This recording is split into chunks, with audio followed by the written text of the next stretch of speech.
Kun sakandee dhibbaa oliif TV'ti daawwattoota keenya odeeffannoo keenya jalqabaatiin Itoophiyaa keessatti lammiileen miliyoona 4 ol ta'an deeggarsa tattamaa akka barbaadan Koomishiniin Sodaa Balaa biyyattiidhaa beeksisee jira. Lammiileen deeggarsa barbaadan kun naannoo Amaaraa, naannoo Oromiyaa fi naannoo Tigraay akkasumas immoo kibba Itoophiyaa fi kibba lixa Itoophiyaa akkasumas immoo naannoo Affaar akka ta'e ibsamee jira.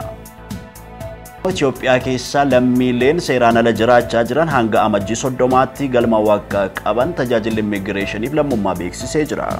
Tajaajilichi qorannoo geggeessee lammiileen biyya alaa 21,000tti dhiyaatan seeraan ala Itoophiyaa jiraachaa akka jiran ibseeti kan jiru. Eeyyama jireenyaa yeroo kan qaban immoo lammiilee 18,000 ol kan ta'an yoo ta'an, viizaa sobaa kan qaban lammiilee 1,500 ol akkasumas waraqaa eenyummaa fi dhalattoota Itoophiyaa kan qaban immoo lammiilee 1,800 ol ta'u qorannichaan adda baafamuun ibsamee jira.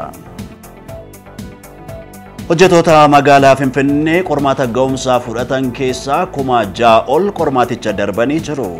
Hojjettoota 15,151 qormaaticha fudhatan keessaati 6,517 qabxii darbiisaa argatanii jiru.